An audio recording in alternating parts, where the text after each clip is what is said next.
안녕하세요. 내가 하는 게임 영상의 모더집입니다. 이번 시즌은 시작 전부터 많은 부분에서 변화와 새로운 컨텐츠들이 예고되어 있었습니다. 오늘은 그중 시즌 컨텐츠인 피해 수확과 흡혈귀의 힘, 그리고 새롭게 등장한 보스들에 대해 정리한 영상을 준비했습니다. 그럼 즐거운 시청 되시길 바랍니다. 가장 기본적인 컨텐츠라 할 수 있는 스토리부터 보고 넘어가겠습니다. 이번 시즌의 이야기는 재판관에게 의뢰를 하나 받으면서 시작합니다. 당신 같은 영웅에게 이런 사건은 애들 장난 아니오. 걱정 마라. 내가 살펴볼 테니. 의뢰를 수행하러 간 동굴. 이곳에서 주인공은 흡혈귀 무리를 소탕하다 한 박쥐에게 물리게 되고 물렸군. 이젠 네 몸은 나일 것이야. 그건 모르지. 이후 이상한 목소리가 주인공 몸의 소유권을 주장해 옵니다. 남은 흡혈귀들을 처치한 주인공은 의뢰를 완료하기 위해 재판관을 찾아가는데 매복을 준비했군. 그래. 재판관은 이미 사라진 후였고 거기 좀 도와줘. 대신 그 자리에 있던 사냥꾼 에리스와 만나게 됩니다. 나도 재판관을 찾으러 왔지. 흡혈귀 이교도들은 생각보다 많은 곳에 숨어 있거든. 에리스를 통해 주인공은 재판관이 흡혈귀 이교도이며 주인공을 피추적자로 만들기 위해 의뢰를 준 것임을 알게 됩니다. 물린 자국이군. 편하고 있는 건가? 아니, 상처 깊이로만 보면 벌써 편했어야 하는데. 젠장, 이러고 있을 시간이 없어. 재판관을 쫓아가야 해. 같이 따라오는 게 좋을걸? 이미 물려 흡혈귀로 변할지도 모르는 상황. 이를 해결하기 위해 에리스와 함께 급하게 재판관을 쫓아갑니다. 주인님 제발 한 번만 더 기회를 주십시오. 하지만 한 발짝 늦은 것인지 도착한 곳에서는 재판관이 죽는 모습만 볼 수 있었을 뿐입니다. 죽었군. 우리 둘 다 복잡한 사건에 말려든 것 같은데. 재판관이 흡혈귀 우두머리와 우리 사이의 연결고리였어. 이곳을 샅샅이 뒤져서 기록이든 뭐든 나올 만한 건 다 찾아봐. 난 캐드바르드로 가서 정보를 좀 더 찾아볼 테니. 정보를 가진 재판관이 죽어 막막해지자 에리스는 정보 수집을 위해 마을로 떠나고 주인공은 남아 주변을 수색하게 됩니다. 혼자인 편이 낫지. 둘러볼 것이 많을 테니. 그러던 중 정체불명의 목소리가 혼자 남은 주인공을 더 깊은 곳으로 유혹하는데 주인공은 여기에 넘어가 버립니다. 그렇게 목소리를 쫓아간 곳에서 가까이 오거라. 네 몸속의 피는 다른 이들과 다르다. 주인공은 흡혈귀 군주 지르의 환영과 만나게 되고 왜 변하지 않는 거지? 정말 남들과는 다른 피를 가졌구나. 자신이 특별한 피를 가져서 흡혈귀로는 변하지 않는다는 사실을 알게 됩니다. 이후 내용은 단순합니다. 무슨 일이냐고? 지르의 군대가 사람들을 학살하는데도 대성당은 아무런 행동도 하지 않고 있어. 빛의 대성당조차 나서지 않는 상황에서 주인공은 에리스와 함께 단서를 모아 지르를 만날 준비가 된 것 같네. 문을 열 방법도 찾았고 바로 고대인의 도시로 갈 테니 거기서 만나자고. 흡혈귀 군주 지르를 찾아냅니다. 그리고 주인공이 흡혈귀의 힘을 활용해 흡혈귀 군주 지르를 처치한다는 내용입니다. 추측하자면 네 피 속에 무언가 있는 것 같아. 흡혈귀의 힘은 이번 시즌에만 사용할 수 있는 특별한 능력으로 시즌 퀘스트를 진행하다 보면 획득하게 됩니다. 초반 2개의 퀘스트만 진행하면 힘을 사용할 수 있지만 퀘스트를 통해서만 획득할 수 있는 흡혈귀의 힘이 있으니 끝까지 해주시는 것을 추천해드립니다. 일부 퀘스트는 시즌 여정의 완료가 필요한 경우도 있으니 참고 바랍니다. 흡혈귀의 힘 탭에서는 흡혈귀의 힘을 장착하는 것 외에도 힘을 추가로 해제하거나 아니면 해제된 힘을 업그레이드 할 수 있습니다. 여기서 필요한 재료가 충만한 피입니다. 충만한 피는 흡혈귀 몬스터들이 드랍하며 이들은 던전 또는 피해 수확 지역에서 등장합니다. 모은 피는 흡혈귀의 힘 탭에서 바로 사용이 가능합니다. 사용할 경우 랜덤하게 3가지 능력이 등장하게 되며 여기에 경험치를 할당하여 새로운 힘을 해제하거나 해제된 힘을 업그레이드 할 수 있습니다. 경험치를 할당할 때는 약간의 딜레이가 생기게 되는데 할당 버튼 대신 ESC를 누를 경우엔 딜레이 없이 진행할 수 있으니 참고하시면 좋을 것 같습니다. 추가로 모든 힘은 3레벨이 끝이라 결국 충만한 피가 남게 되지만 남은 피는 다른 캐릭터로 사용이 가능합니다. 이제 힘을 사용해볼 차례입니다. 흡혈귀의 힘은 한 번에 5개까지 사용이 가능하며 소켓에 장착해서 사용하게 됩니다. 하지만 장착한다고 끝나는 게 아닙니다. 모든 힘은 각자가 필요로 하는 활성화 비용이 있으며 해당 서약을 만족해 주어야 힘을 사용할 수 있습니다. 서약은 방어구에만 부여할 수 있는데 드랍될 때부터 서약을 달고 나오거나 추가로 부여가 가능하며 부여할 수 있는 최대 수는 투구 3개, 가슴 방어구 5개, 장갑 5개, 바지 4개, 신발 3개로 총 20개입니다. 흡혈귀의 힘을 활성화하는 데 필요한 서약은 상단에 표시되니 이를 참고해서 서약을 채워주시면 됩니다. 서약을 추가로 부여하거나 제거하는 소비용품은 피해 수확 지역에서 상자를 열어 구할 수 있으며 이 상자들은 추적자 열쇠를 써서 열 수 있습니다. 피해 수확은 이번 시즌에만 즐길 수 있는 시즌 한정 컨텐츠입니다. 정각마다 새로운 지역에서 활성화되며 활성화된 지역은 지도에서 녹색으로 물들게 됩니다. 이 지역에서 할 수 있는 일은 크게 5가지 정도 됩니다.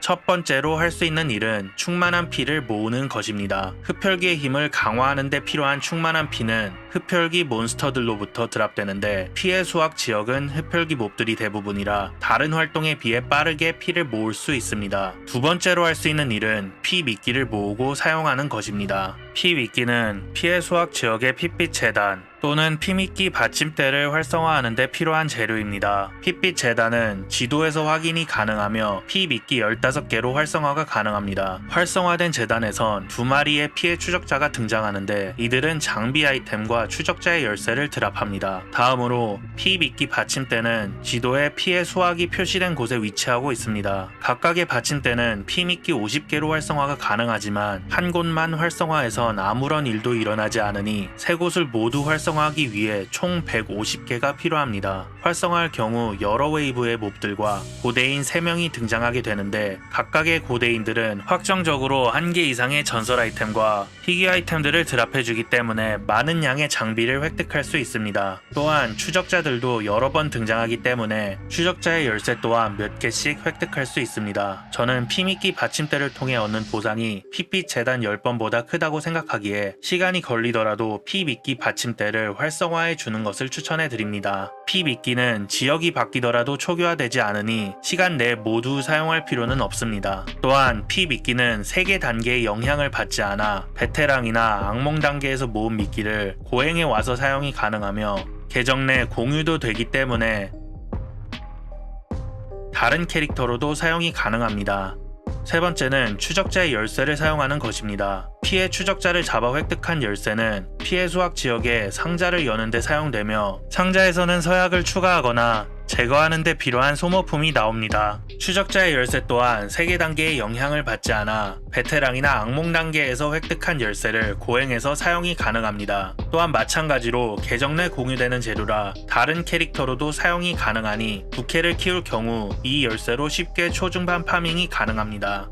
네 번째로 할 수 있는 일은 사냥꾼의 평판을 획득하는 것입니다. 특별히 무언가를 할 필요는 없으며 피해 수확 지역에서 흡혈귀를 사냥하고 붙잡힌 포로를 구출하거나 흡혈귀 건물을 부수는 등의 활동으로 획득하게 됩니다. 획득한 평판은 사냥꾼의 게시판에서 확인이 가능하며 평판 단계에 따라 보상을 획득할 수 있습니다. 이 평판으로만 획득이 가능한 흡혈귀의 힘도 존재하니 꾸준히 해주시는 것을 추천해 드립니다. 평판의 경우는 계정 공유가 되지 않으니 캐릭터마다 따로 쌓으셔야 합니다. 마지막으로 피해 수확 지역에선 속삭임도 진행이 가능합니다. 정각마다 피해 수확 지역은 바뀌며 속삭임이 3개씩 등장합니다. 속삭임은 고정된 종류가 번갈아가며 나옵니다. 3개의 속삭임은 각각 피해 추적자 2마리 처치, 흡혈귀 구조물 5개 파괴 또는 주민 5명 구출, 피 강탈자 150마리 또는 핏빛 점성술사와 시몽색 칼날 25마리씩 처치하는 것이 조건입니다. 각각의 속삭임은 섬뜩한 축복을 3개, 5개씩 총 11개를 주며 3가지를 수행하는 것만으로도 속삭임 보상을 받을 수 있습니다. 3개를 합쳐서 10분 내외로 클리어가 가능하기에 매 정각 해주시는 것을 추천해 드립니다. 속삭임 보상은 장비와 더불어 몇백만의 골드를 주기 때문에 현재 가장 빠른 골드 파밍 방법입니다. 다음으로 넘어가기 전에 흡혈귀 흡수기에 대해 알아보고 넘어가겠습니다. 피해 수확 지역을 돌아다니다 보면 흡혈귀 흡수기라는 구조물이 나옵니다. 이 구조물은 활성화할 경우 플레이어의 피를 빨아들이기 시작하는데 피가 빨리는 동안 계속해서 몹들을 소환합니다. 하지만 오래 버틸수록 소모되는 피의 양이 커지기 때문에 너무 오래 있기에는 부담이 되지만 다수의 몹이 등장해 레벨링에도 도움이 되며 피 미끼를 사용하지 않고도 피해 추적자를 소환해 주기 때문에 속삭임을 수행하는 데도 도움을 주는 구조물입니다. 시즌2가 되었다고 해서 기존의 콘텐츠들이 사라진 것은 아닙니다. 속삭임, 악몽던전, 지옥물결, 야외 우두머리, 군단 이벤트 등이 이번에도 대부분 시간을 함께할 핵심 콘텐츠들입니다. 하지만 신규 보스들이 추가되면서 기존부터 존재했던 이 콘텐츠들이 주는 느낌은 조금 달라졌습니다. 기존에는 이 자체가 최종 콘텐츠였지만 이제는 보스들이 최종 콘텐츠가 되면서 소환에 필요한 재료를 수급하기 위한 곳이 되었습니다. 새롭게 등장한 5종류의 보스들은 각자 한 가지 속성을 대표합니다. 그리고아르는 그중 번개 속성을 대표하며 지옥물결에서 소환 재료를 획득할 수 있습니다. 재료는 지옥물결에 새롭게 등장한 살아있는 강철에 고통받는 선물을 통해 획득할 수 있습니다. 선물을 여는 데는 변종 인걸불 300개가 필요하며 살아있는 강철 3개가 확정적으로 나옵니다. 살아있는 강철에 고통받는 선물은 수수께끼에 고통받는 선물처럼 위치가 계속 바뀌며 가까이 가기 전까지 지도에 표시가 되지 않습니다. 그래서 helltides.com 같이 상자의 위치를 알려주는 사이트를 활용하시기 바랍니다. 그리고아르는 메마른 평원에 위치한 참회자의 전당에서 소환할 수 있으며 보행 기준 확정적으로 고유 아이템 한 가지와 850 이상의 위력을 가진 장비들을 드랍합니다. 소환된 보스들은 죽는다 해도 사라지지 않으니 실패할 걱정 없이 도전하셔도 됩니다. 보스들 중 얼음 속 야수만이 횟수 제한을 가지고 있으며 이는 뒤에서 다뤄보겠습니다.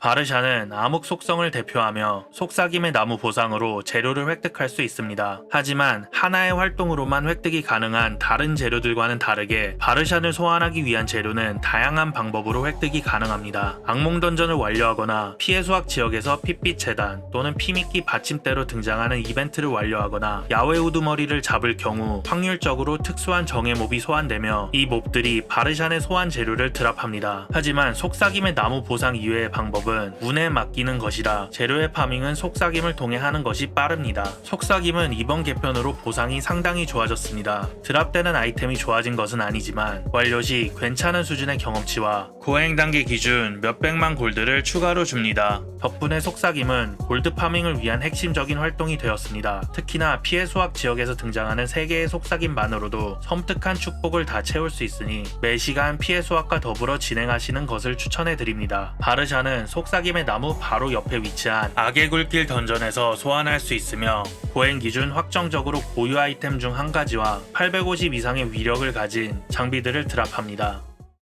군주 지르는 화염 속성을 대표하는 보스입니다. 소환에 필요한 극상의 피는 군단 이벤트 완료 시 1개, 야외 우두머리 처치 시 3개를 획득할 수 있습니다. 이 중 야외 우두머리는 최대한 잡아주시는 것이 좋습니다. 소환 재료 이외에도 확정적으로 925 위력의 장비와 850 이상의 장비들을 추가로 드랍해주기 때문입니다. 레벨과 상관없이 고행 단계라며 확정적으로 925 위력이 드랍되는 것으로 보이지만 기여도에 따라서 드랍되는 템의 양이 달라지는 것으로 보이니 열심히 때려주시기를 바랍니다. 군주 지르는 어둠에 물든 길 내부에 위치한 고대인의 옥자 던전에서 소환할 수 있습니다. 마찬가지로 확정적으로 고유 아이템 중 한 가지와 850 이상의 위력을 가진 장비들을 드랍합니다. 얼음 속의 야수는 냉기 속성을 대표하는 보스입니다. 정제된 공포는 30단계 이상의 악몽 던전에서 획득할 수 있으며 비술사를 통해 재료를 빙하의 틈새의 악몽의 인장으로 만들어야 활용이 가능합니다. 악몽 난이도는 31단계로 고정되어 있으며 인장을 통해 입장하는 것이라 보스 중 가장 편하게 이동할 수 있습니다. 얼음 속의 야수는 다른 보스들과는 다르게 마치 악몽 던전처럼 진행됩니다. 그렇기에 부활 횟수가 정해져 있어 유일하게 재료를 날릴 가능성이 있는 보스인 만큼 신중하게 도전하시기를 바랍니다. 위험성이 있는 대신 드랍하는 장비의 위력이 높습니다. 얼음 속의 야수는 확정적으로 1개 이상의 고유 아이템과 900 위력 이상의 장비를 드랍합니다.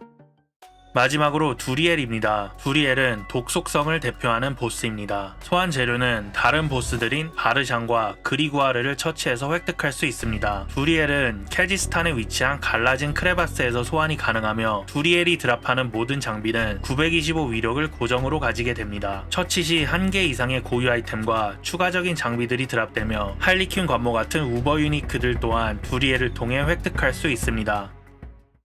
마지막으로 소개해드릴 컨텐츠는 이번 시즌에서도 최종 보스로 굳건히 자리를 지키고 있는 우버 릴리트입니다. 크게 바뀐 게 없으니 가볍게 보고 넘어가겠습니다.